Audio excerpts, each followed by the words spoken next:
taking a picture, I highly recommend when we get right here because you have a clear shot of some of the line going down there for a few miles. So like right around that crossing area, you point your camera to the left, we'd have a perfect shot with the lens. All right. Highly recommend that. Thank you. What's your name? Gabe. Gabe. Donovan. Nice to Broom. meet you. How'd you get involved with the museum here? So I've been involved for maybe 5 months or so. Volunteer? Like working here at least. I've been here several times over the last 10 years. So it's good that I'm finally doing some help around here because... Well, that's good. You know, I'll say this. My last visit here was also my first. I came up here in, I think, 2009 when I was 8. This was my first time back. I'd been meaning to come back for a few years. Unfortunately, you just missed our operational steam engine we had because... Was it one of the Graham Brothers ones that visited? No, we actually had our own locomotive down there. It's, that's a good shot too. When we get down there, we have a U.S. Army locomotive positioned over there with a cab from 1509. So. Oh, wow. Yeah, I know y'all got the old 44-ton switchers the Hartwell used to use. I think y'all got both of them, and I think the Georgia Railroad one is a unit they had in service after Mr. Anderson bought the railroad. I don't know if you heard, he passed away recently. Did he? Yeah, age of 87, he died. I didn't know that until a friend of mine who worked for the railroad told me, so. I heard a few rumors, but I didn't hear exactly who it was. Yeah. You kind of give me mixed information. You know, it's funny, I had a Lionel set that I bought secondhand, originally made in the 70s, that had a baggage car with that paint scheme, the dark green, light green color. Unfortunately, right now it looks like New Jersey Central. Hey, there ain't nothing wrong with that. I love the blue comet colors, but in the rain it perfectly changes color to how it looked like in the Crescent Limited colors.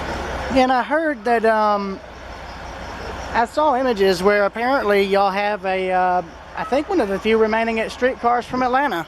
We do. But I don't know if it's from what I could see, it was in real bad shape. We have what's called a Big Emma. It's a 482 Berkshire. We actually have one of the last remaining tenders of the massive engine. We have a lot of tenders back there, but it's in crap condition. So let me guess, it's like, were those ones that like Southern used for like water cars on excursions? No, it's just or maintenance away. It wasn't an MOW car, but. It was just one of the last remaining tenders that wasn't scrapped. But now is this, I can't remember, Big Emma's, was that Southern or Frisco? It was Louisville and Nashville. It was L&N. It actually still has its L&N paint scheme. Yeah. Gray and yellow. I was going to say, is 576 one of those engines, or? 576 was a... I don't remember. I've been following the progress Nashville Steam has been posting, which is good. No, 576 was a North Carolina NCNCNL. Excuse me, my brain. It wasn't an L&A. My brain's not working now. I can't remember what the CSX unit's heritage is. Anyway, we are here at the Southeastern Railway Museum in Duluth, Georgia. First time back here in over 12 years, I think. I don't remember. I think 576 is, let's see.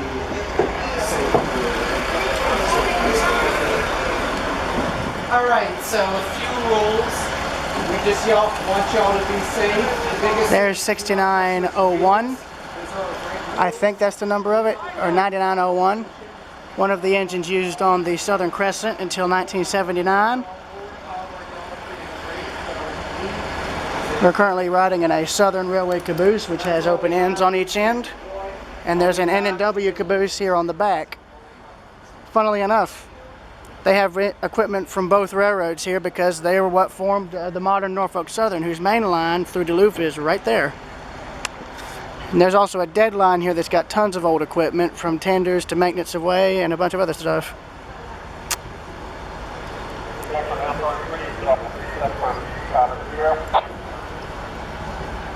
Okay,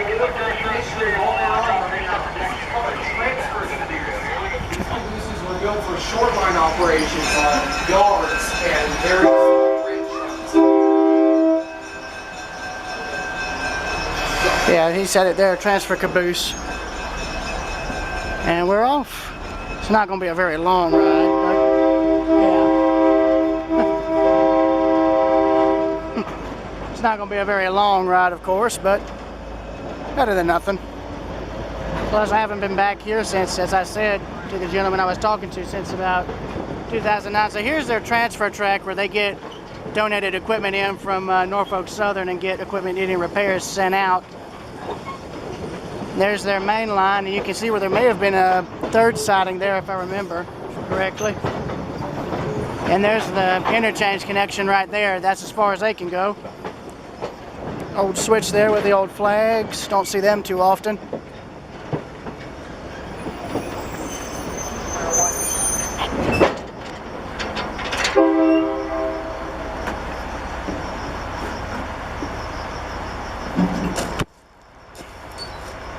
You need that opened when you come back on, or you're going to get on at the other end of the other caboose? No, I'm getting back on. All right. In that case, I'm going to stand by here for him, make sure he's able to get back on. Yeah, so we've got, I think, a 44 or 45 tonner center cab doing the honors today.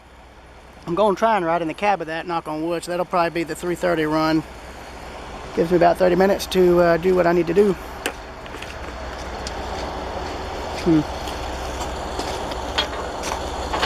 thank you. Not many people help me while I'm getting back on board. So I did that for a gentleman while riding the train in Durban. I'm glad I did it too, because it was right when a downpour started on the return trip. I've been into some heavy rain before. It's not fun, but it actually cools me off more than it hurts. Oh yeah, there ain't nothing wrong with that. And I'm trying to remember. You know, the last volunteer I spoke to when I was here said they were going to try and build a bunch of new stuff, but I don't remember if that was thing. So, back then we were planning to, I believe, extend the park train quite a lot. Then again, we had a lot more dreams and money, so Oh yeah. we tried to limit it down by that time. You know, which is fine. I get that. Yeah, so here's the equipment they've got.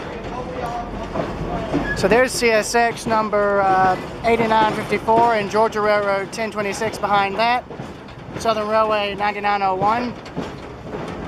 So here's their deadline coming up. Gainesville Midland 203 is among the, well, deceased as it were.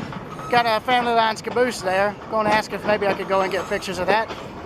Old Amtrak mail car, Wabash caboose, milk car similar to the one at B&O Museum.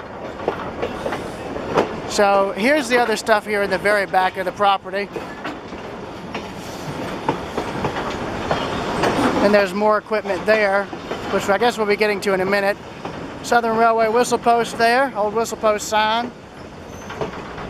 Bunch of old Amtrak equipment too, I should add.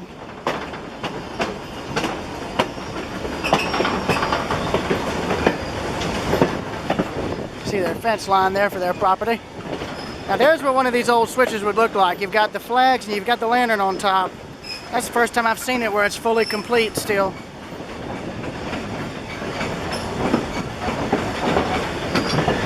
Blowing down to get over these switches. Oh, slack action a bit. A little slack, nothing too unusual. Yeah, so this is probably like their back shop here. All the parts and whatnot. Got an old boxcar here from the Southern. One of the old auto parts cars right here, and then one of their Big John hopper cars, if I'm not mistaken.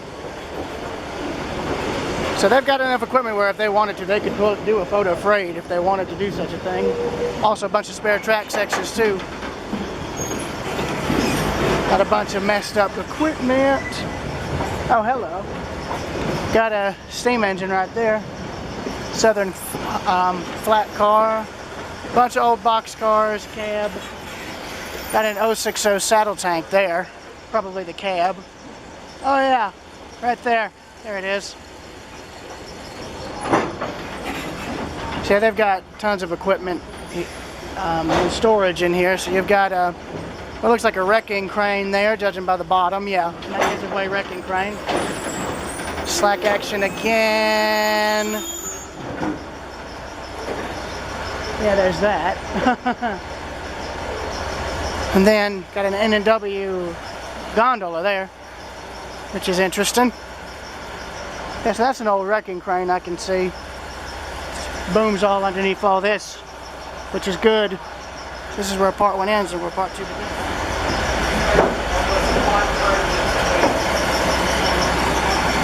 There's that saddle tank engine better.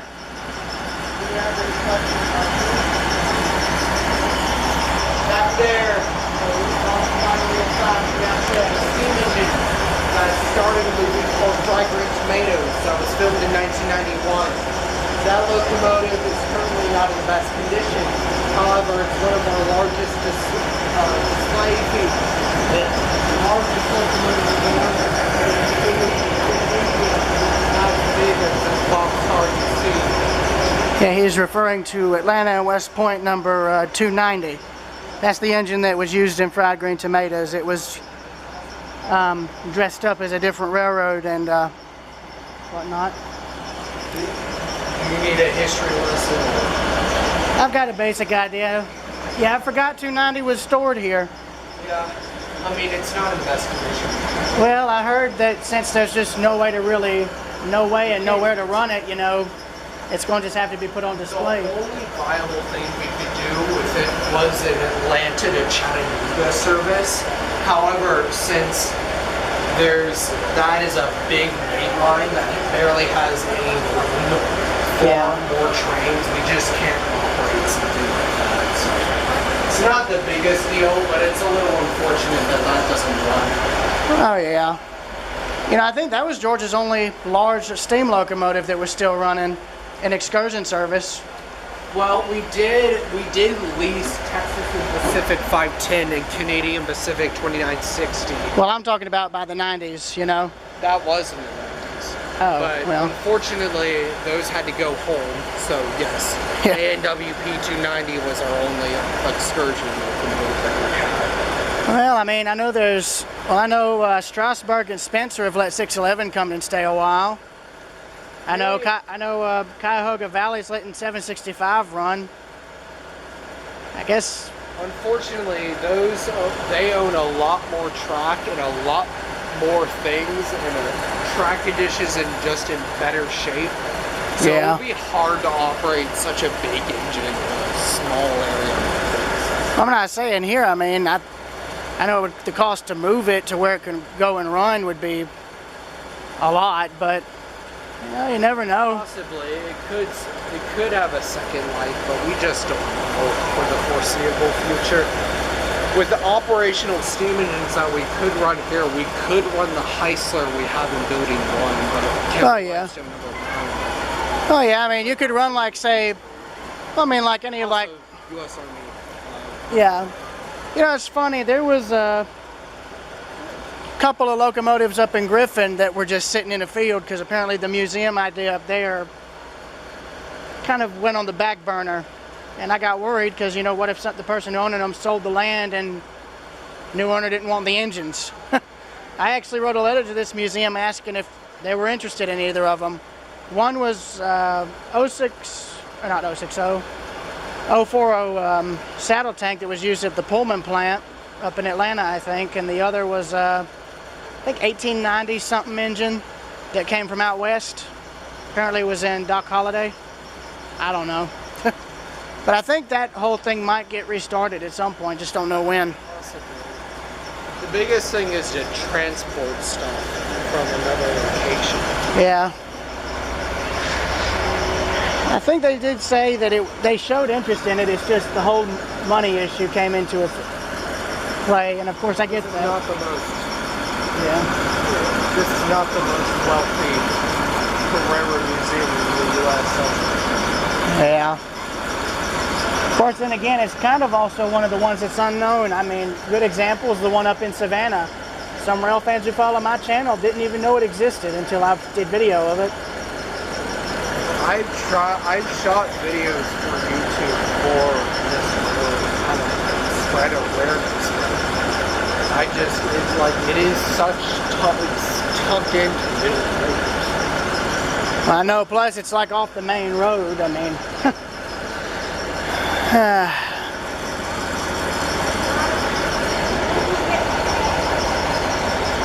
3:30, I would think. Yeah. Yeah, the next train is 3:30. Yeah. Yeah. So what's the story of the little 060 y'all have got back here with the cab taken off? So this engine, I mean, I don't... U.S. Army locomotive, it's an S-100. It's built for Iraq service in the 1941, I believe. The war ended before it was ever completed, so it was bought by Georgia Power. Renumbered in number 9, and it was actually modified for oil use. Operated under their ownership and our ownership until 2003. It had boiler problems, so we retired it. So it's remained there ever since. And as you can see, its firebox is in pieces, so it's a little hard to operate out. Yeah.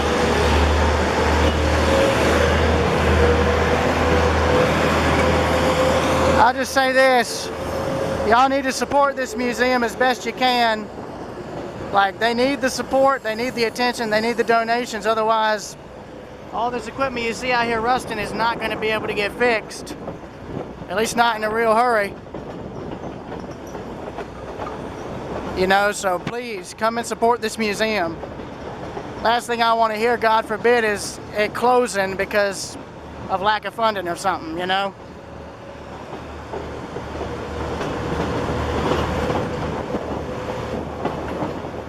And now they're going to switch down to the center track so we can see the other equipment they've got out here.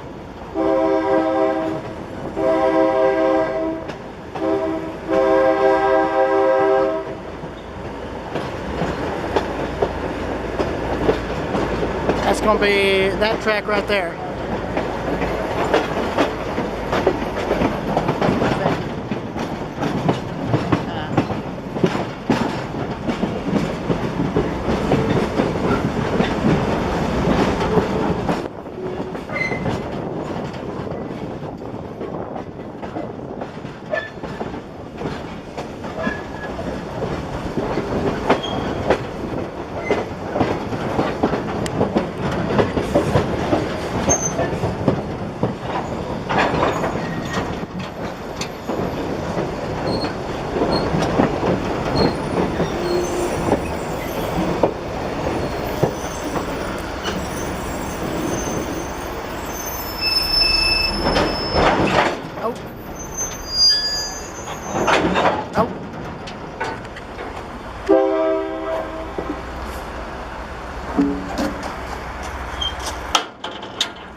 I'll get it again for you. No problem.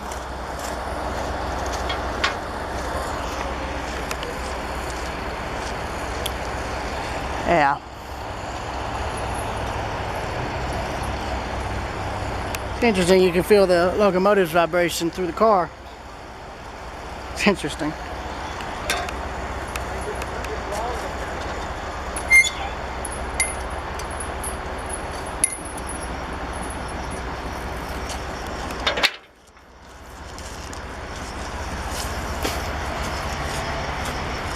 Thank you, sir.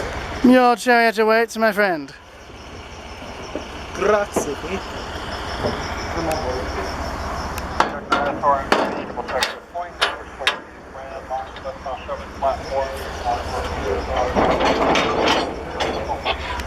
Making sure that thing's not engaged or...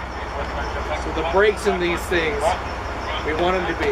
We never use the brakes in the transfer. We actually only use really the brakes in the caboose. But these have a habit of sticking, so it's not the best situation. So basically, you're trying to make sure this car's brakes are disengaged, but that one is engaged enough to where you can have control over the thing. Luckily, we can just use the independent two. Oh yeah, because it's only like a 1 or 2 car train at most. Also, the brakes and everything.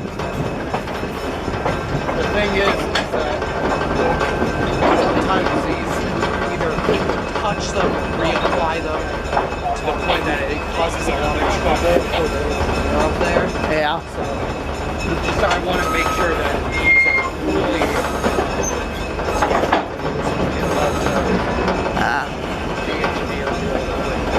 Yeah. I remember the first time I rode up here, they were able to run the train back alongside these buildings. I guess that can't be done now because of the equipment being stored. No, I remember in 2009 when they ran this thing, they could run the train back down this spur here alongside these buildings and you could see more of the equipment. Come on. Randy has a habit of pumping the brake, so it's not the best. Yeah. The last time he accidentally crashed into the wall. The last time he forgot to do that. Well, hey, at least he's. Well, hey. Yeah, at least he's not crashing through anything this time. Yeah, at least he's not. Yeah, at least he's not pulling a super streak, right? That'd be terrible. So the reason why we don't run back down that spur is, of course, we have the Louisville and Nashville caboose there, and also that's where we store the train usually. So it also the tracking machine. So it's just best to kind of keep the usage of the tracking. I'll say this. I was told by that friend of mine that apparently Georgia Railroad caboose and Gainesville Midland one still exists somewhere. Supposedly up in Virginia. I don't know. All I can say is it's just a rumor, though. I don't know if anything about it is true or not. I mean, there's a PRR PB1 like in the middle of Kentucky. You'd find a lot of random things sitting there. Yeah. Anyways, yes. So there's the car I was riding in, the transfer caboose. My grandmother was in the Norfolk and Western one. And then here's the switcher they're using to power the trains. It's pretty much all they need. Little 44 tonner. Now I don't know if this is an Army engine or an ex-Hartwell unit. I don't know. There's their emblem right there.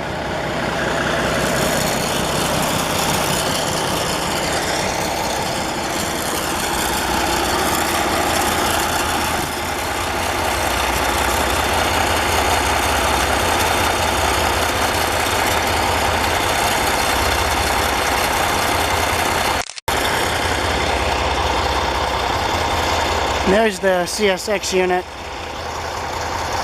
That'll all be after the cab ride, so that'll be part 3.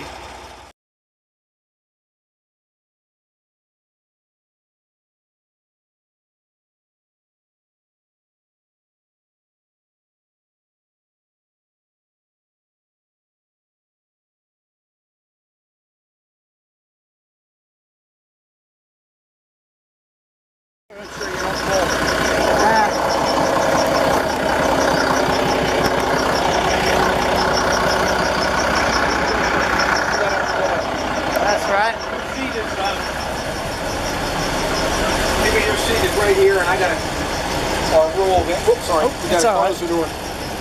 That's fine. I guess we had at some point in time they put some of our riders would run out the front. So. Yeah. Sure you won't. What's your name? What's your name? Donovan. Donovan, I'm Dave. Pleasure to meet you, sir. Nice to meet you, Donovan. So have you ever done a cab ride before? Twice. The only other decent one I did was in Spencer. And the only steam one was a TVRM. What kind of diesel was it? An N&W GP9, I think. Okay. So I'm guessing this is a 44 ton or a 45 This ton? This is a 45 ton body, but it's actually a 50 ton train because they upgraded it. They needed some more, I guess, traction. So they upgraded to 50, but it's a 54 tonner, 45 tonner. 2 Cummins diesels. Yeah. You know, two electric trucks, 2 traction motors, and a chain drive. So the middle trucks are driven by a chain. So it doesn't have any dynamic brakes. It doesn't have any. The throttle doesn't have notches. Everything is I call it analog. Nothing wrong. Nothing wrong with that. Means if anything, if we lost electricity, this sucker will just keep on ticking. No problem. Speaking of which, I know the Hartwell used a couple of these things. Is this one of them, or is this an Army one? Say that again? I know the Hartwell Railroad used a couple of these early on. We have the Hartwell ones. We have the Hartwell. We have the Hartwell 2, and it's in the shop. I'm not sure if the other one's Hartwell or not, but we have one. They're 44 tonners. And I think the Georgia Railroad diesel ran with them for a while too. These are very popular. Actually, the 44 tonners are probably more popular. 45 tonners you see every once in a while, but they're a little smaller. When you look at it, you can really tell the difference. Yeah. Yeah, so we just go, you took the ride, so you know where we go. Yeah. So everything I do is, this is the independent brake, which is for the engine only. Yeah. This is the automatic brake, which is all the cars and the engine. Yeah. Our throttle, forward and reverse. Yeah. That's really all I deal with. And then you've got all of these switches and whatnot. They're pretty much self-explanatory, mostly lights, heater. Yeah. I look at this gauge. These are the gauges that are most important because the white ones tell you what's in the brake pipe. Yeah. So that means you've got, because you know in order to apply the brakes, you release pressure. It's opposite of what you think. Yeah. When the pressure, when the air goes out of the brake line, the brakes apply. And the reason for that is if I ever uncouple and all the air goes out, the train will stop. Yeah. Okay, so it's a reverse concept. So when I release air, the brakes will be applied. Right now, the independent is on. When they're straight back, they're released. Yeah. So this is holding us now. Just the train is holding us, the engine. All right. And you look at the gauge. That tells me that there's application to the brakes on the engine. This gauge is the reserve tank. Yeah. I have to be between 120 and 130, or I can't run the train. And when I apply the brakes, these will go down a little bit, telling me that I have an application. Yeah. You'll see me work both of them when we get to the top of the hill. Yeah. So I'm curious, what's the red button do? That is the idle of engine number 1. This is idle for engine number 2. Oh. So if I want to adjust the idle, I can just crank that, but I don't touch those. Yeah, and I wish you had told me that was what that was, because I nearly had my back to it. Not going to be able to crank it. So is that a newer gauge there? We have a tack here for engine number 1, and that's the tachometer for engine number 2, but that one's not working right now. So I'm guessing that little dial there, that's for sand? This is the bell. Oh, bell, and then that's the horn. Windshield wiper. Did it not have sanders? Other windshield wiper. Did it not have sanders, or is that what that lever down there is for? No, I don't think there was sanders on this. I don't think there is. Well, fair enough. Thank you for the explanation. Sure. All right. Should be rolling. Connector SRM please, don't my 3-step proceed eastbound is 0. Alright, Conductor SRM3 will now drop 3-step protection and proceed eastbound to the leader. Here we go. 3-step protection. Alright, so I hit the bell. Alright. 2 blows. Forward direction, Yeah. begin the station. Put it in gear. Engage, traction motor, release the brake. And here we go. Yeah.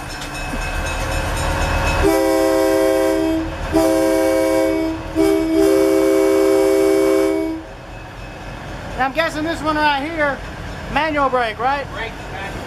Yeah. All right, conductor, switch 23 is red, 14 is green, line for track 23 is red, 14 is green, proceed.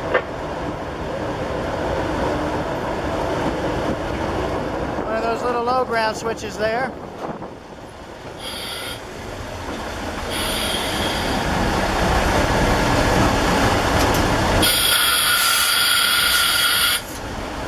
just applied train brake, so all the cars have a brake on right now. Yeah. And I'm going to stop the train with the independent as soon as I get to my mark.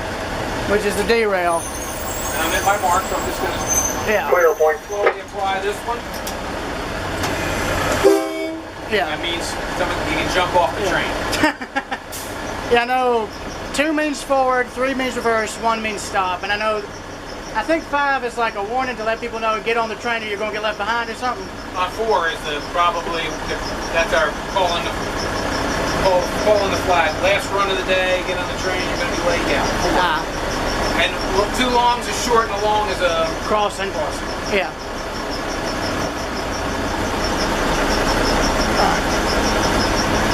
I'm guessing that's the company that last used this one there? One of the, I'm not sure if it was the last, but it was one of the operators. Not sure which one was last. I think the one that was last was around here. Would make sense. There's a YouTube video when they drop this off. Oh yeah. It's cool when a NS comes by when you're sitting here. Oh yeah. That happened the first time I was here. I was here. Really? Yeah, that was back when I was like 8 years old. Didn't I'm know. on board. Conductor SRM3, double check good points. Switches 23, 25, 26 are green. Lines to me and the westbound shop. You have 10 cars clear the crossing. Crossing is clear and have the rear of the whistle.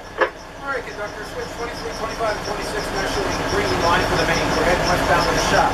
10 cars clear, crossing is clear. Here we go.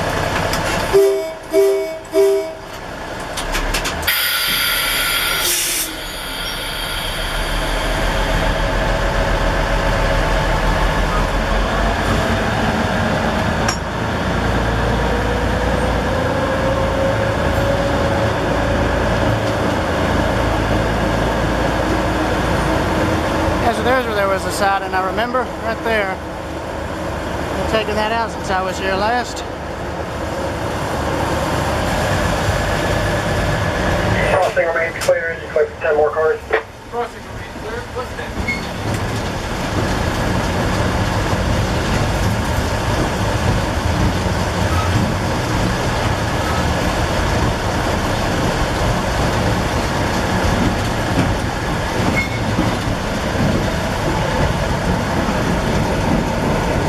Switches 33 and 31 are green. Lines to main and clear to the sand shed. 31, 33 green, clear to the shed.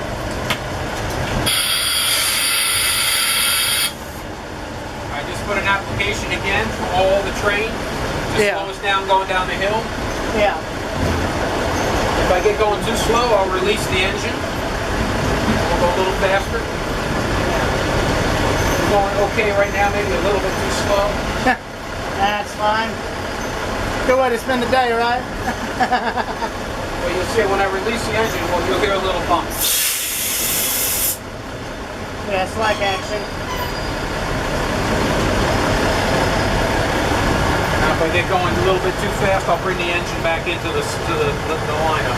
Yeah. We're going pretty good right now. I like the speed. I feel in control. Yeah. Plus, it slows down once it gets to the curve. So I should be just about right here. Maybe a little too fast. I'll get a little brake.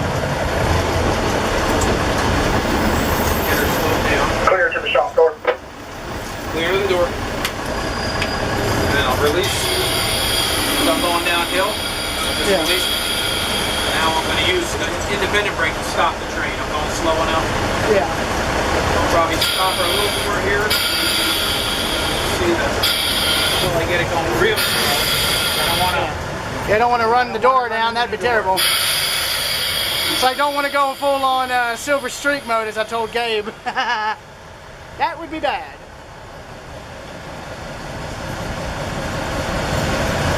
cars to a top.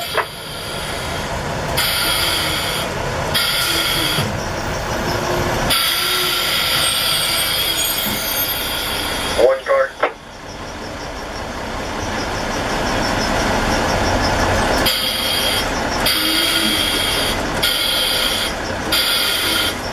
And anywhere here is good. Stop there. Yeah.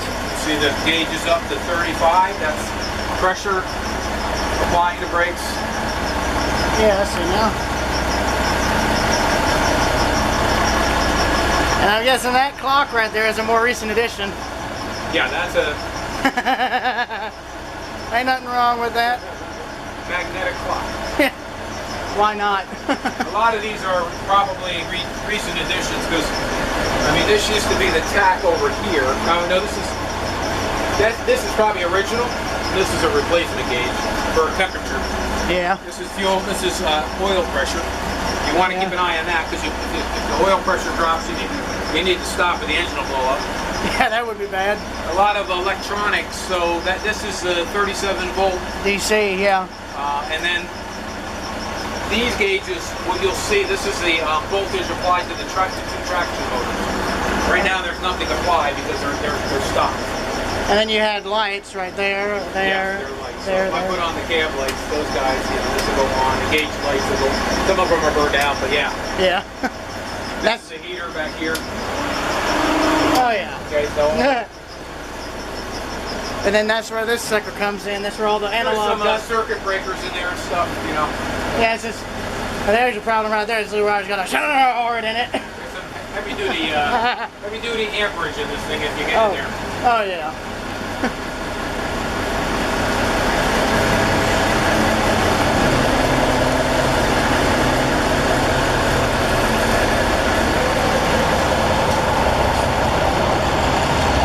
And there's a better view of that saddle tank there.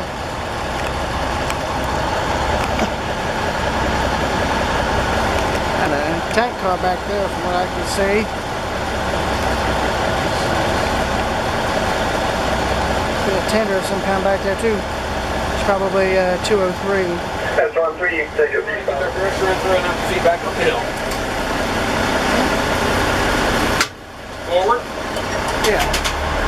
Same traction motor. Yeah. Release brake. Yeah. Same sequence. Yeah.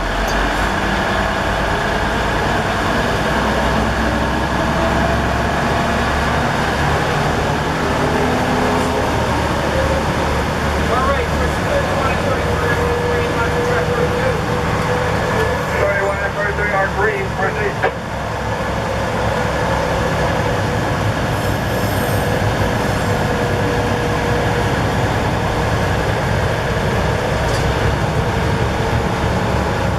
You see that sign right there? Coming up? Yeah. Line, dot line. Morse code for a whistle mark, That's yeah. the whistles. Yeah. Yeah. Too long is short and long. And those are Southern Railway ones, if I'm not mistaken. Probably. Oh yeah. Most everything around here is from Southern. And the short line near Athens, they use some of the older diesels. They still have all that stuff left.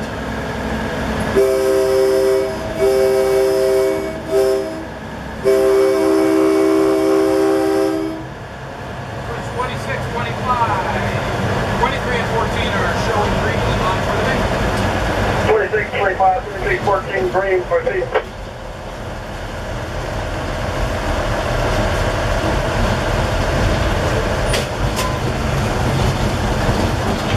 I'm just coasting now. Yeah. Got enough speed. I don't need it. Give it any more power, yeah.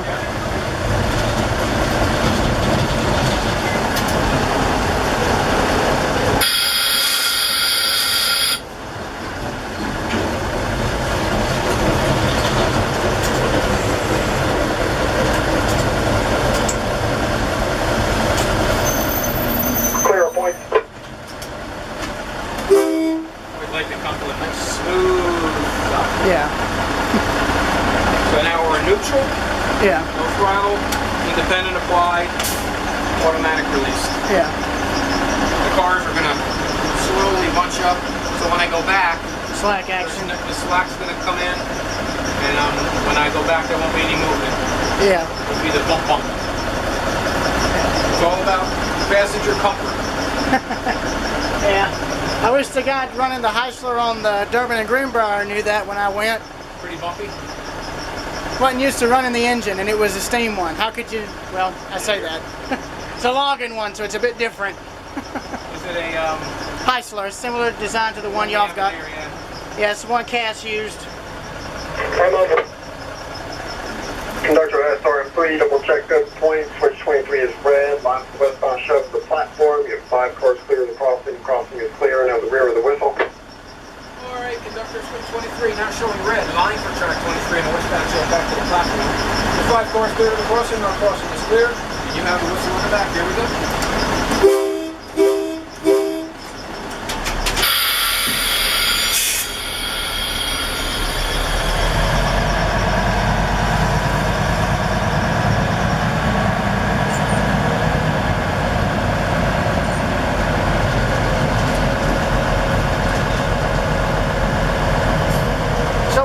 Plant used to be? What was that? What did the property used to be before the museum got it? It built rail cars. Clear to the platform. Crossing clear to the platform.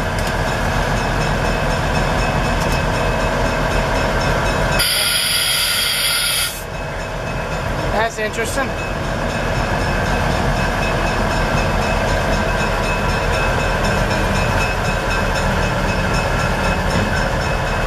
With us.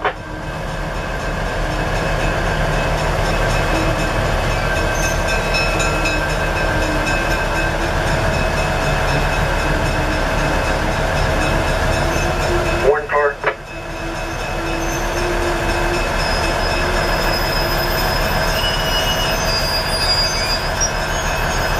Half.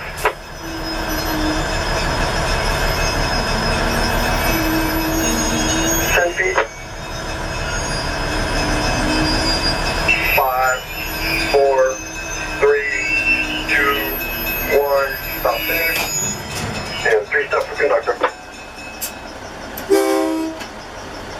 There's 3-step. So 3-step protection means you should have if we had a reverser, you remove it. Yeah, and then you put the brakes on, right? You put brakes applied and field generator switch on, off, so you don't have any power to the motors. We don't have a field generator switch, and we don't have a removable reverser key, so we just put the brakes on. Fair enough. Fair enough. You have to sometimes do what you have. So nice. Thank you. Nice riding with you, Donovan. Same to you, sir. Yeah. All right, now the cab ride's over. I'm going to try and photograph the equipment if possible. How'd you like the cab ride? It was good. Good, good. Camera's going vertical. Participate is surprise, so we thank you for that. You're welcome. Okay, Donovan, I'll meet you at the kiosk at 5 o'clock. All right.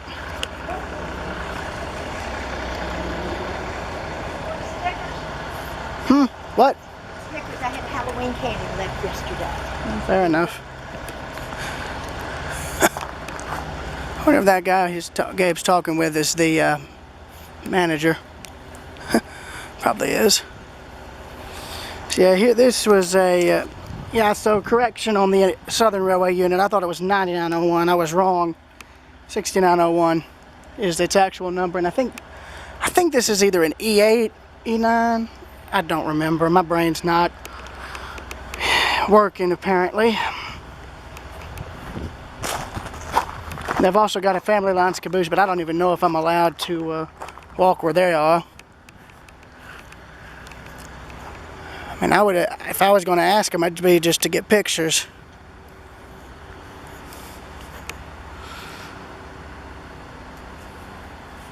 Yeah, you can see they've got all sorts of old equipment here, an old Jordan spreader plow, old box cars, milk car, Amtrak mail cars, box cars, hoppers, maintenance of way, baggage, tenders, a caboose, etc., etc. And I didn't realize this when I was in Warm Springs, but the Pullman that Roosevelt used to get to Warm Springs is up down here now. They moved it. Marco Polo. Here's some of the Amtrak cars here. It's the sleeper. Go and eat these Snickers real quick, so I will be having the camera dangle. Or actually, I'll be right back.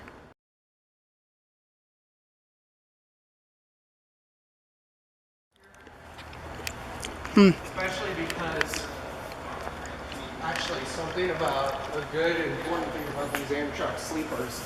There was a derailment in Mississippi, I believe, that it caused an internal fire. And you see how many emergency exits there are? Yeah. There's like all of them for every room. Yeah, because they couldn't get out the windows, and so they were burned in here like an oven.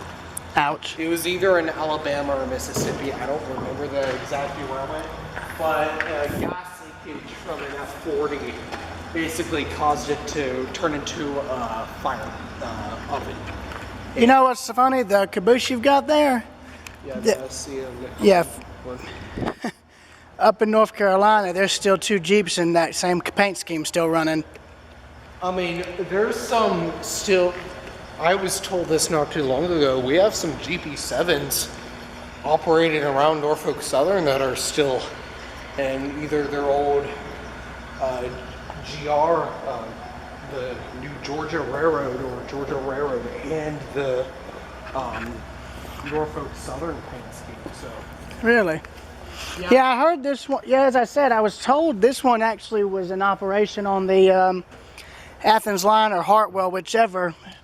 And so, this one still is in operation. Well, I mean, like freight service is what I mean. I mean, heck, they've got an RF&P unit that still runs out there. 136. It's the only one that still in the original paint that still has any remote freight use. Believe it or not. I mean, with most, especially a lot of bridge line railroads like the RF&P, you'd find old crap laying out that they would just reactivate.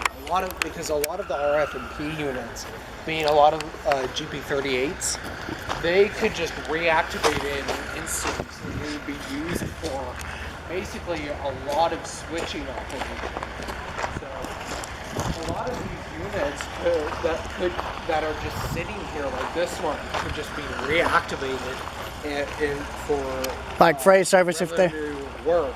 Mostly switching operations. Oh yeah. GP7s, but well, I mean, it's funny.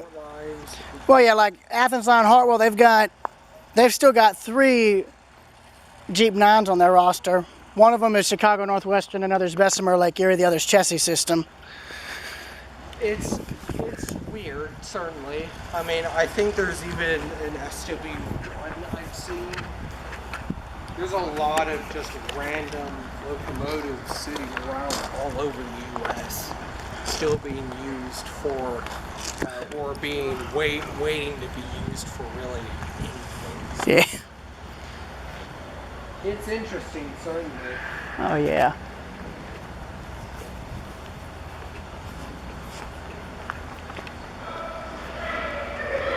I'm going to see if I can walk through this.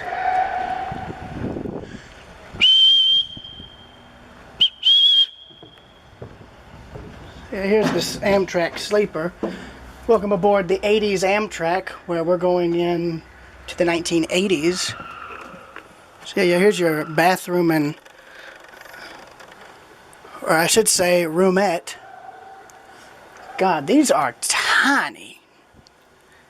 These are so tiny. Good Lord. Ooh, and musty. Welcome to Claustrophobia Central, ladies and gentlemen. Oh, she scared the hell out of me. I hope this ain't no damn haunted house thing, because if it is, I am GTing FOing real fast. Here's the other berths. Hello? Anybody in here?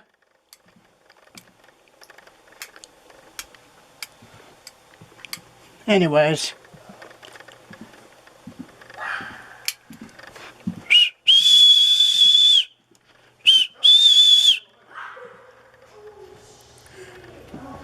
meep, meep. So here's a maintenance of way car. All your water tanks, your kitchenette. Hello?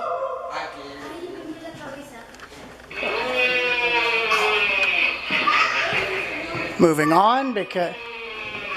Yeah, nope, we're just going to move away from the ghost cook there, trying to admire his work. That would be terrible. Let's get out of here. Anyways, it's like Jay Killen blowing the dang ship horn on Jesse's thing. It's like, yeah, nope, nope, nope. Oh, so this was a dining car, so that was the kitchen. Okay.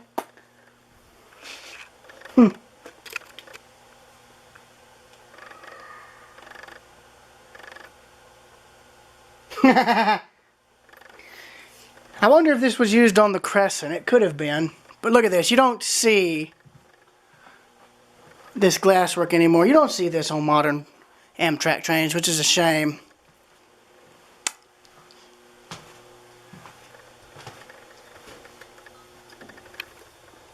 Oh, there you go. There you go, Dan Bell. This is original lighting for these cars. Yeah, that's not creepy at all. Anyways, moving on. At least I think I can move on. I don't know if I'm supposed to be back here, but...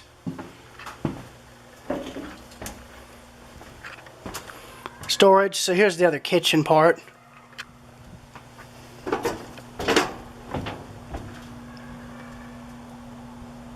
This one's being restored, as you can tell. So, that's the end of this.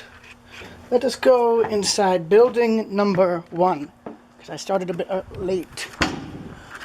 So these are all old Southern Railway cars here.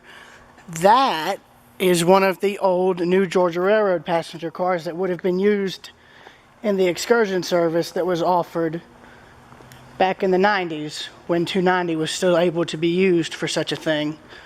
And of course, leave it to issues at the time to shut that down, which is a shame. Here's another, that's a Southern Pullman right there. Heavyweight Pullman in the old lime green, dark green. Don't see that anymore. Had a Lionel set that was like that. There's the New Georgia Railroad's car there. Here's some buses, old trolley buses and whatnot.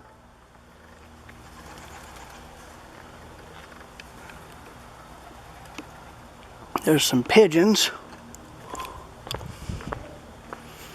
Here is 280 number 21.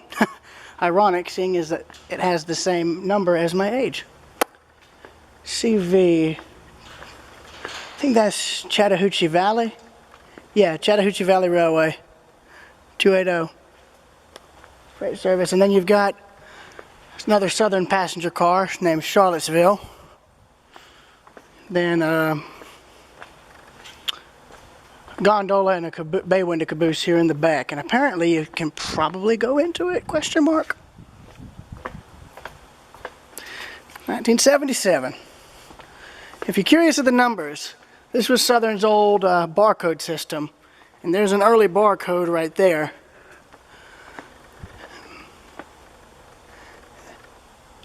$1938? You serious? Wow. So evidently it was rebuilt a few times. So apparently last rebuild was in 1988. That's pretty dang impressive. So here's the caboose, which you can go into apparently.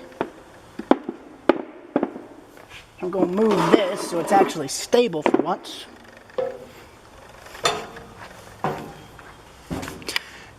And as expected, it is full of what could technically be scrap metal. And there's the dome, a dome car there in rather sad shape. So here's the interior of this steel caboose. Fairly expansive, given that it's a bay window. Of course, then again, if it was used later on in the 80s or 90s, you wouldn't need all of the cabinets and whatnot. At most, you just need seats and enjoy the ride. Here's an old fridge. What's in here? Nothing. Of course. Oh, they still have the old torpedoes. Look at that. I think this is the first caboose I've seen that still actually has those. That's neat. An old drinking canister, gas stove. So yeah, end of the line. So evidently this plant was used for building rail cars before the museum got a hold of it. Now I got to set the camera to dangle so I can get down from here. 3-point contact rule, 2 hands on the grab irons, and at least 2 legs on the steps. And there is a Louisville and Nashville tender, apparently one of the last surviving ones from one of their bigger steam engines. $279. And that was a rear observation dome lounge right there, and as you can see, it had a Mars light on the back.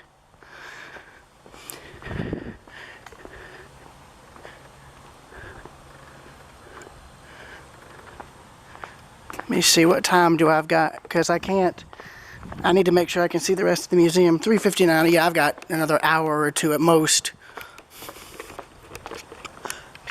Yeah, this was a Wabash dome car. That's interesting.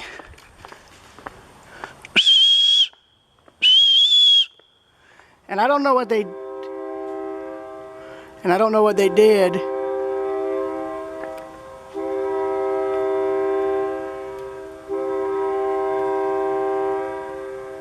Last train of the day.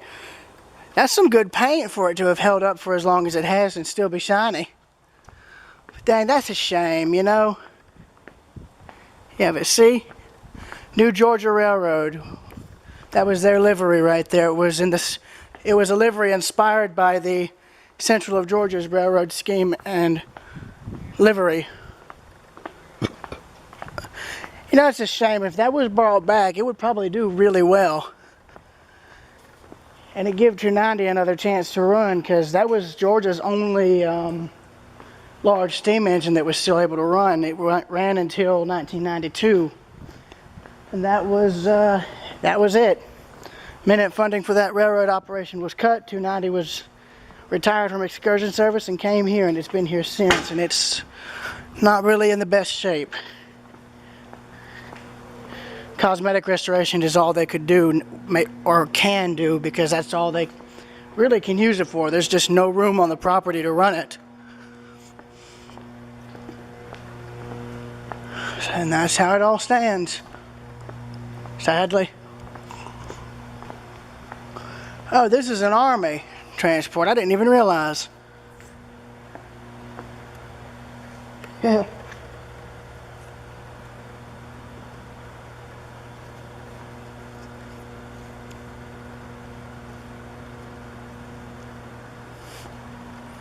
So this was a troop kitchen car, so yeah, I'm stupid. So that was the dining car. This was a troop kitchen car.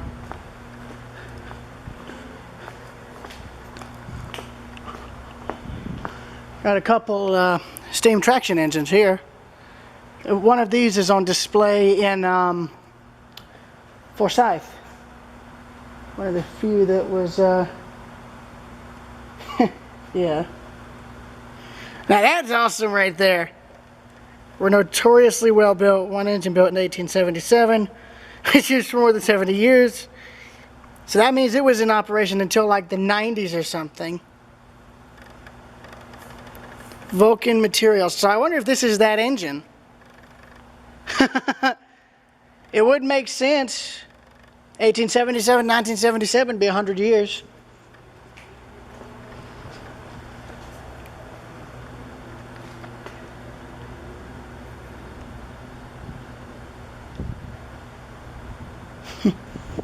There's another one there. And that's neat. You really don't see these really at all. I've actually never seen one of these that actually ran, believe it or not. I've seen them in videos, but not anywhere else. But here's Georgia Railroad 1026.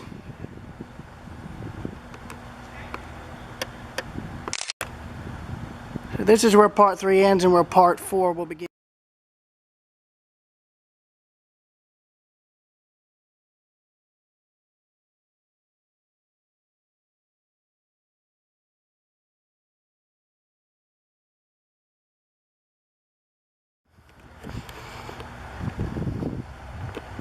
Right, moving on and into the actual main building, we'll be getting into the more interesting pieces of equipment.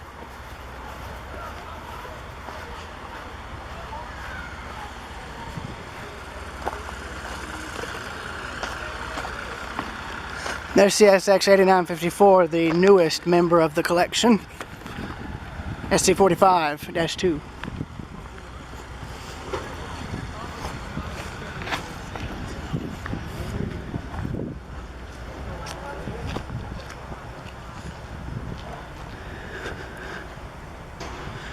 And here we go. So I believe this is, I think, is this, am I losing my mind? Oh, look here. So they've got an ATC board like in Dalton. Look at that. And we've got like 5 trains lined up. Oh my gosh. Look at that. Look at that. So is this the Marco Polo? I'm confused. I must be losing my mind.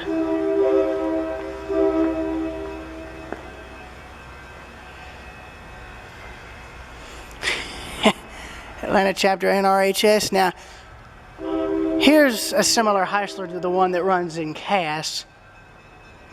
Campbell Limestone number 9.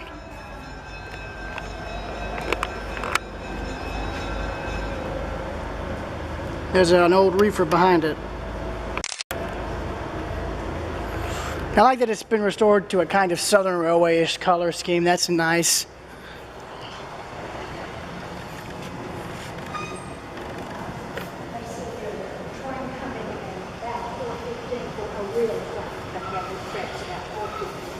All right. I'm going to go move the Kia into the shade, and I'm going to do reading. So That's fine. And I was a gift shop. I bought little things for them. All right. All right. Oh dear, well that man didn't realize this train was no longer running anymore. But yeah, here's a good chance to actually show the whole drivetrain up close. Because on Heisler number 6, either 6 or 9, whatever number it is up at Cass, it's operational, so you can't get close to it. But here you can see it up close. So you've got a V cylinder here and here. So it was 2 cylinders. It would drive a drivetrain like that. Drive shaft would come down here, connect to the wheels, and turn them. Same on the other end. And there's the cab. Then you've got a wooden reefer here, which is actually quite rare. There is not many of these left at all, believe it or not. An old wagon, part of an old wagon, question mark. Well, a log cart, so this was for logging. Yeah, here's an old wood version of a reefer. Now this is one of the ones that would have used ice. Like at TVRM, like those old later steel reefers, they would have used ice to keep the produce cold. And here is 290. You got signal lamps. Then you've got a Western Union telegraph company car here, all wood, which is amazing. There's not many of these wood cars left. So these are all wood here. All this is all wood.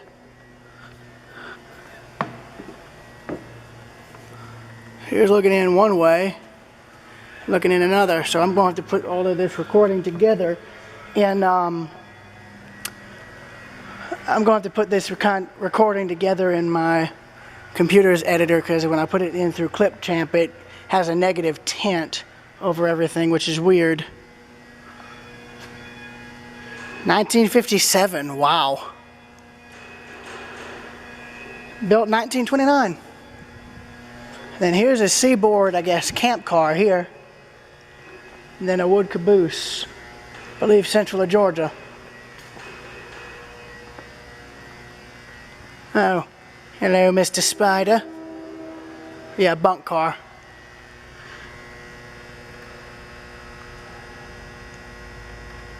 So this car was donated in 1960. And then here is an original wooden Central of Georgia caboose. The one in Hartwell had its wood siding replaced with plywood. So here's an original Central of Georgia caboose right here. Can't go on it, of course, but yeah. And here's one of the, here's Savannah and Atlanta number 750. This is one of the engines that was in the famous steam excursion program run by the Southern. It ran alongside 630, 722, 4501, and a bunch of other engines back in the 60s and 70s and 80s until 611 and 1218 came along, stole the show.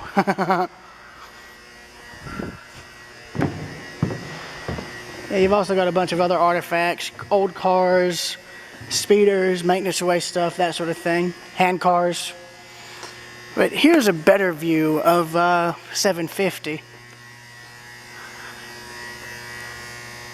It's a 462. It's I think a Pacific type, if I remember correctly. As you can see, it's an Alco product, judging by the builder's plate there. 1910 graduate, meaning this engine turned 100 back in 2010. It's a shame it couldn't be operable or made operable back then. Oh, well, never mind. You can go through these, I think. I'm stupid. Well, in that case, let us board. So, keep the original Central of Georgia caboose in mind in Hartwell. Here's what it would have technically looked like originally, because the layout is identical almost. So this same coal stove, the one in Hartwell has that similar coal stove. There's the coal bunker, which makes me curious, is there still coal in it? Yes, there is. Look at that. One in Hartwell still has coal in it, despite the caboose's absolutely deteriorated condition. So yeah, 1916. So yeah, minus the Halloween decorations. This is what the one in Hartwell would have looked like if it were in better shape. Cupola. The footage from the 80s was taken by a gentleman riding in the cupola part of the caboose, which was nice. And you've got the air brake gauge there in the valve. Hold on, everything's not focusing, dang it!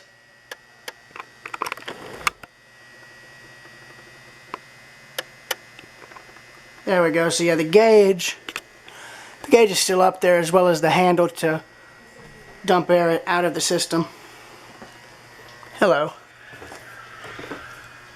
And you had more stuff in here that I guess has been removed over the years, storage and whatnot. So they can't go. So you can't go in through here. So you've got to go in through other ways. So I've got to dangle this again so that I can actually get down.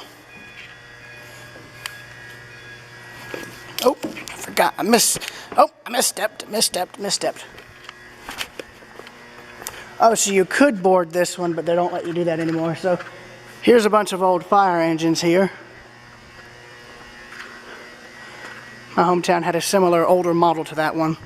Probably 50s or 60s at most. Oh, they've got a wig-wag. All right, I'm going to keep that in mind. Then here's all of your track laying equipment here. Old school. You got surveyors, Lamarck, track gauges, all the equipment needed. A car jack there. There's actually two of those in an antique shop up in Statham. There's the Western Union telegraph car again. Old reefers. So now let's see if this works. I'm curious. I'm going to set the camera. Oh, well, no, never mind. So yeah, So that's a wigwag signal. That's one of the earlier crossing signals. The bell's no longer active, sadly, but oh well. And these, I think, are for MARTA. Or no, these are these from out of this station in Atlanta?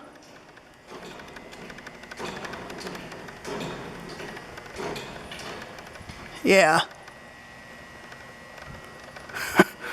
Well, there's 290 in 1958.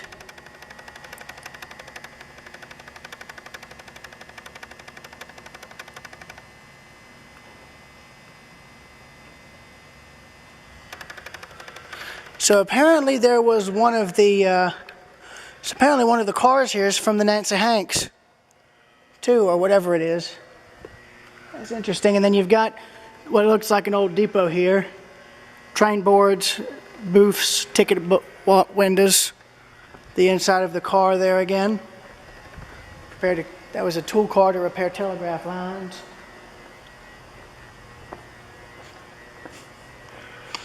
Telegraph.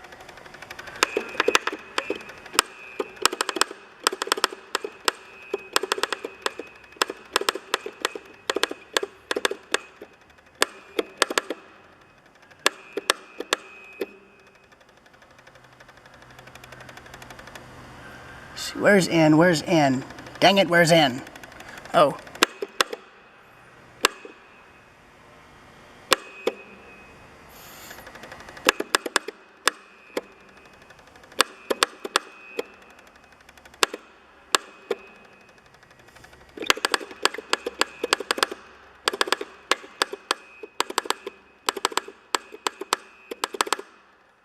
It's no use, John, the power's gone.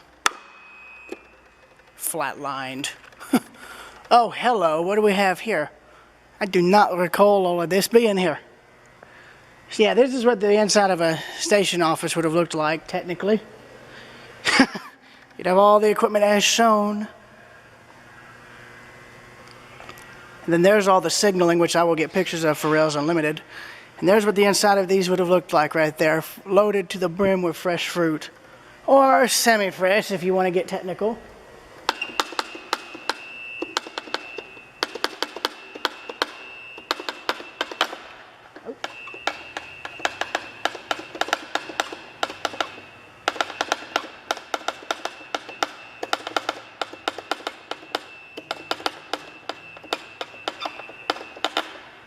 So here's signals galore for Rails Unlimited. So, cameras are going vertical as I photograph these suckers. Now I remember seeing these signals early on.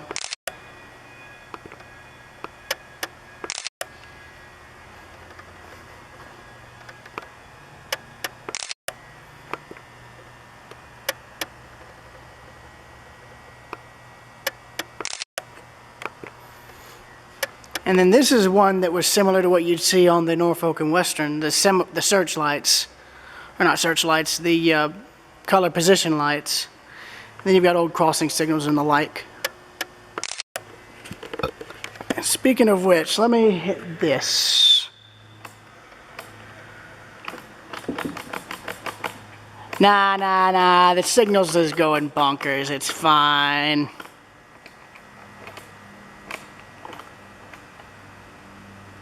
Red.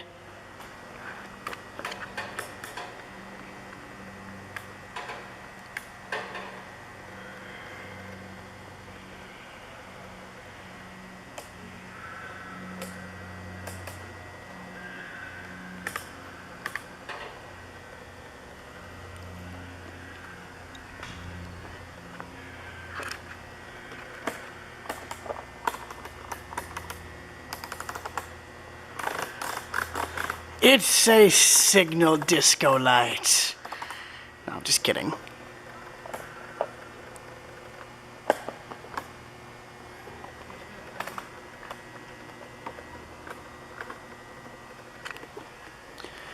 This is where part 4 concludes and where part 5 begins.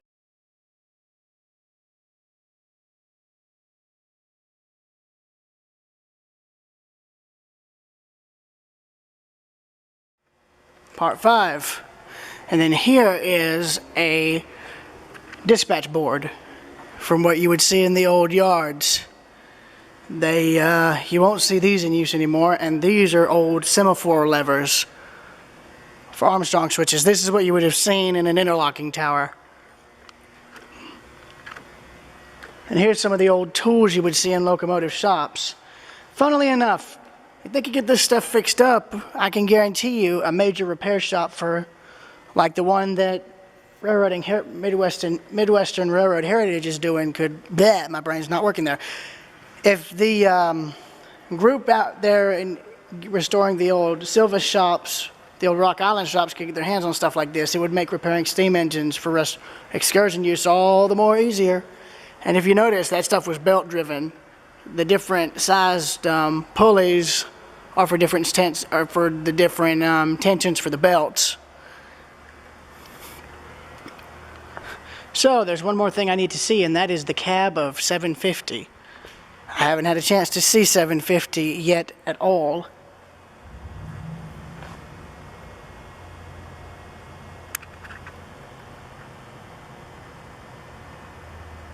Well, I'll be. The engine was restored to operation in the 60s. Look at that. That's a shame. I wish they could have done it, kept it running there.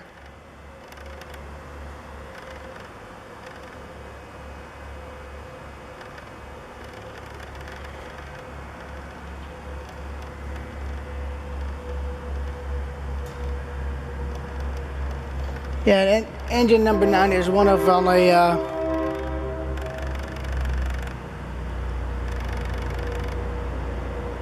yeah, this engine's one of only 35 of these left in existence.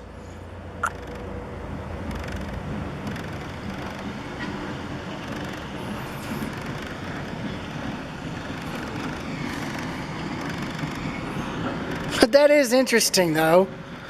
So I wonder if they tried making that Quarries Railroad a museum. I wouldn't doubt it. It would have been worth it had it have worked. Oh well. So there's the museum's little train there. Little caboose hop. That's what their museum in Spencer does. So from here on out, I'm going to be walking through the cars. So I think, unless I'm mistaken, I don't know if this is Marco Polo. Unless I'm completely wrong and this is that exact car.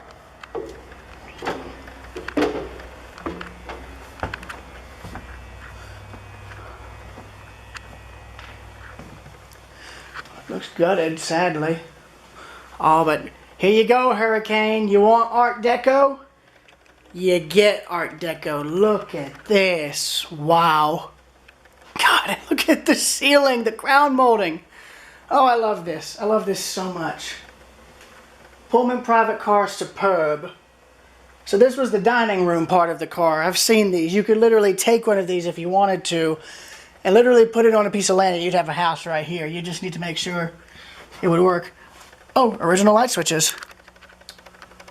Oh no, are these buzzers?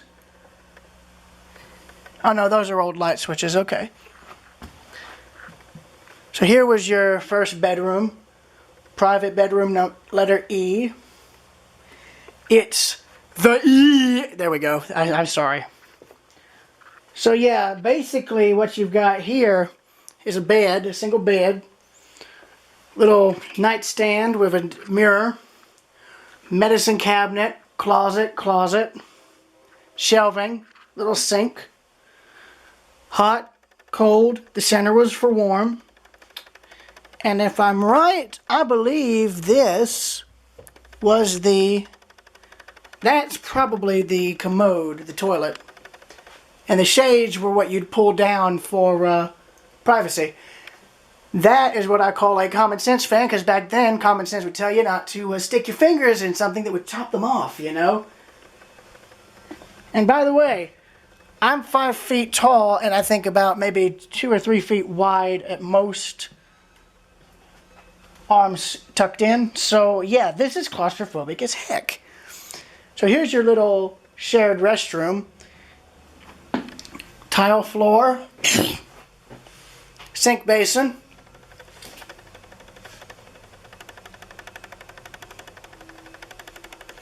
I think that was for your old school razor.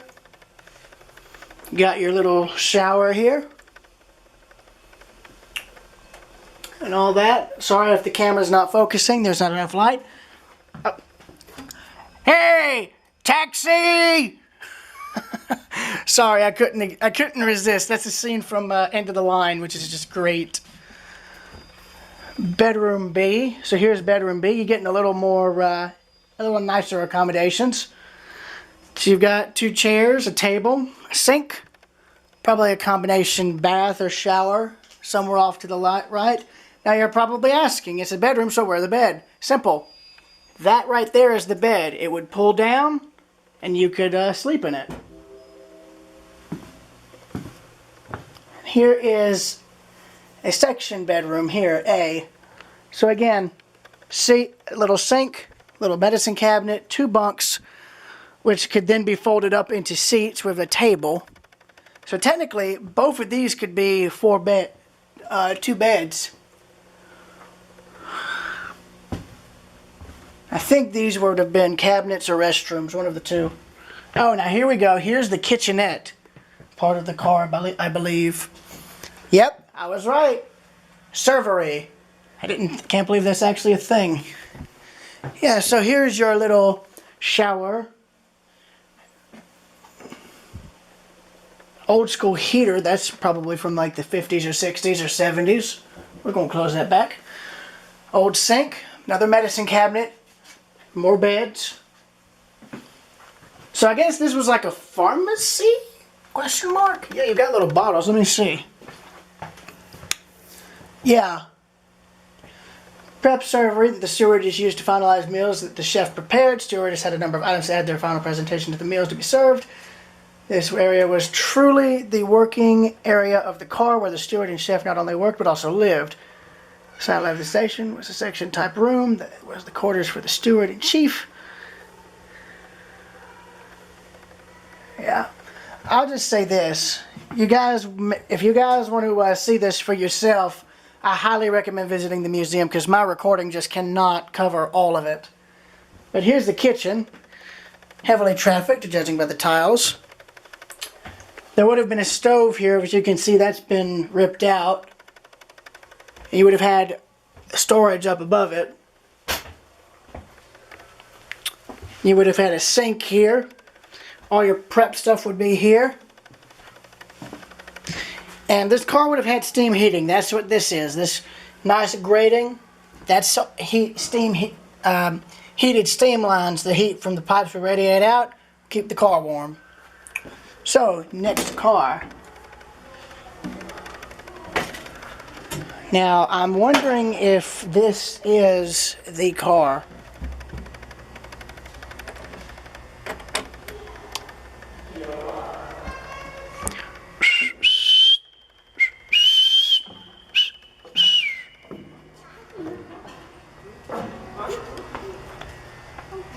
Norfolk Southern.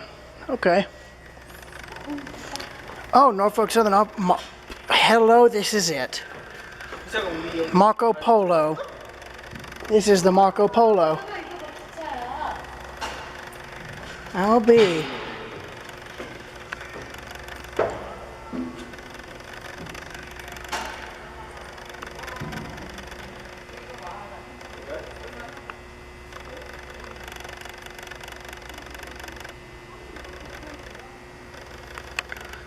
So, this car was used by FDR, and it arrived here in 2019. So this was donated literally recently.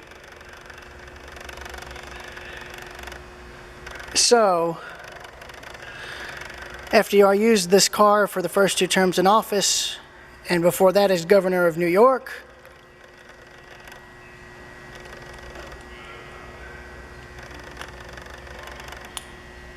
Look at that. Norfolk Southern Corporation continues to own the car, and it's on loan to the museum. So I think this is one of technically 2 cars he used, because I think the one he actually used more often, or at least the one that he used for his entire presidency and later and the one that later carried him back to D.C. after his death, I think is in Florida, if I'm not mistaken. But this is one of the 2 cars he used. This is one of the 2. So, props to them. And then we arrive back at 750, where this tour will conclude soon enough. Again, solid bearings. So even if these engines could run again, they're probably not going to be allowed to, given the fact that you'd need to upgrade the bearings with roller bearings. It wouldn't be hard to do, but it would be a pain in the neck.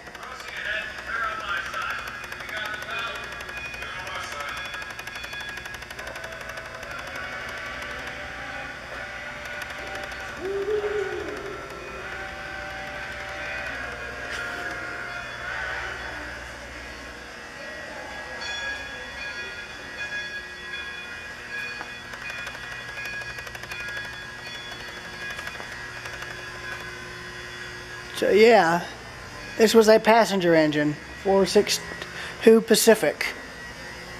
And we can go into the cab of this engine, and that's exactly what I'm going to do. And note, another mechanical lubricator right here. And it had a sight glass for the oil. I guess that may have been, that looks to be an as-built feature. And I think this was, I guess, to let steam out of the top cylinder, I guess? I don't know. Oh, and then you've got some models here. Rio Grande, narrow gauge.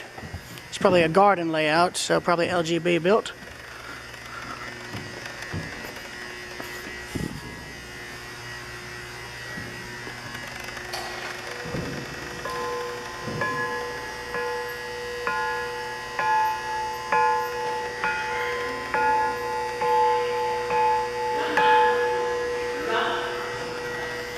I wonder if the belt that my grandmother's husband has is an old locomotive belt. It fits the size description of one. I completely forgot about this crossing here. Look at that.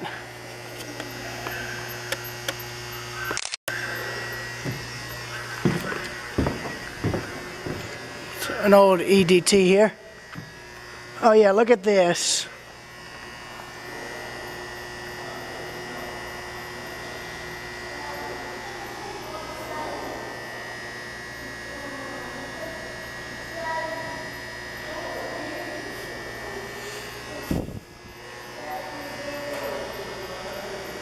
Yeah, look there, Grand Trunk, Farewell to the Caboose, 1990. Yeah, that's right. Southern was, I think Southern, I need to see which railroad was actually the very last one to use a caboose. Oh, here's an injector, like a cross section. I wonder if this is one off of 750. Or another engine, either way, that's nice. So, let's go back up to the thing. And there's another searchlight signal or position light.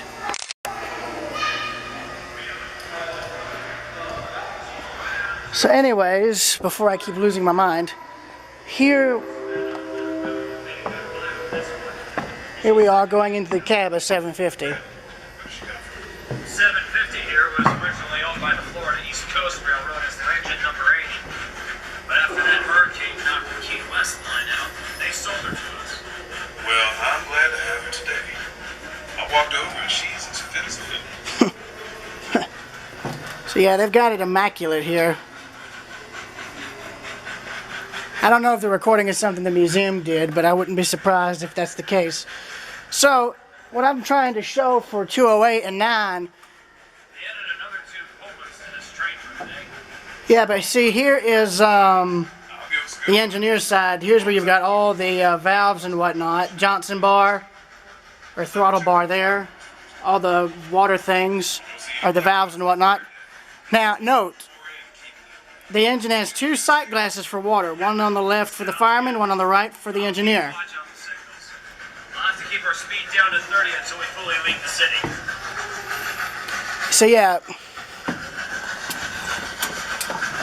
So yeah, here's the throttle right here. Is this for the whistle or the bell? I can't tell.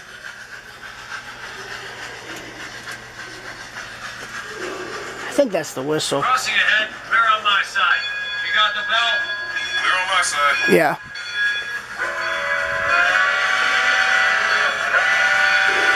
Johnson bar here.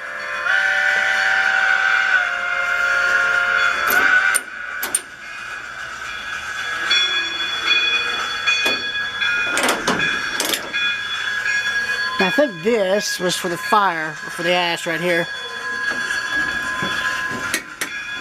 I don't want to touch that.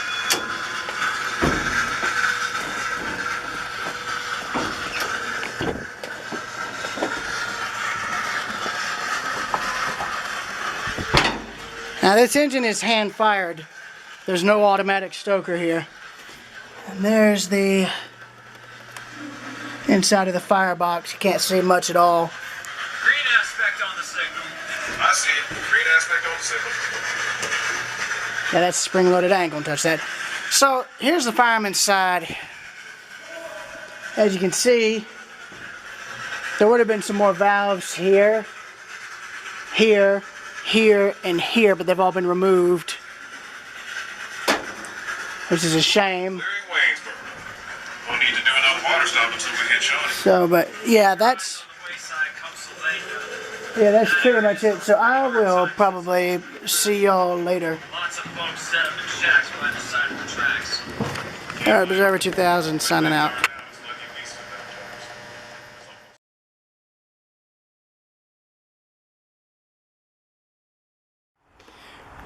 Right, one last feature that I don't think most people here have bothered to look at when they visit the museum is actually the depot here. Built in the 1890s, and I think was the original depot for the Southern Railway here in Duluth. The train right here is a park one. And I think you can go in, I don't know. Only one way to find out, and that's to do it. And then there's their little crawl space entrance from when they moved it here.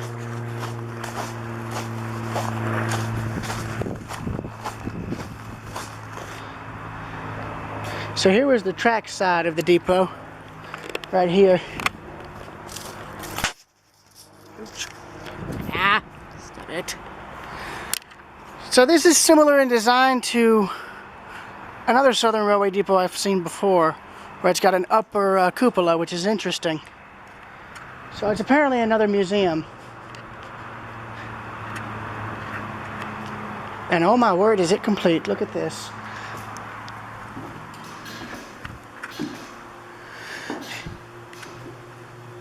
Yeah, so this was the passenger waiting room area here, and I love the color scheme.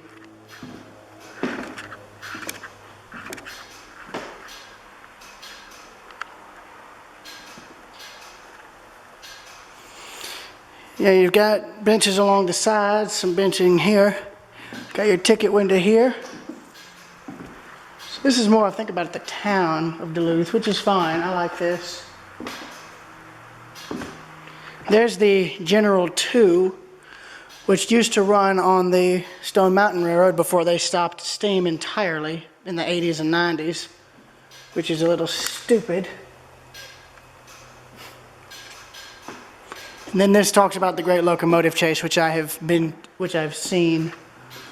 There are surviving artifacts for it. Now, here's the wood stove, and you can see there would be a brick piece that would have gone up to keep the pipe from catching the building on fire, which would have been terrible. Light fixtures here for light, attic entrance as well.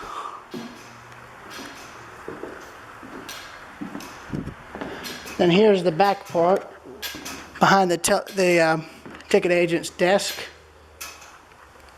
There's your telegraph window there. More stuff for like a station master's desk, or station agent's desk, I should say.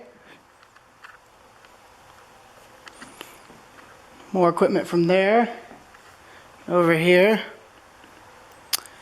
And then here is the freight portion. Now there's a similar depot designed like this, and it's up in Westminster, South Carolina. The only difference is it doesn't have, well, I don't remember if it has the bay window cupola on top of the roof. It might, I just have to look back at photos, but here's the freight portion. This is where all your freight would have been stored. And I love these paintings here. Those are so nice. So yeah, first time I've ever been able to actually visit the little depot here, which is nice. So, we'll walk back through. And that will be concluding the entire video tour of the museum. Thought that was Juliet for a minute.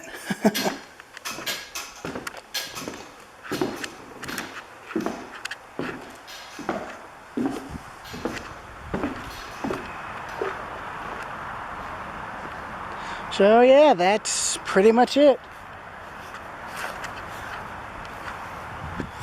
So, I will see you all later. Railroad Preserver 2000 in Duluth, Georgia. Out.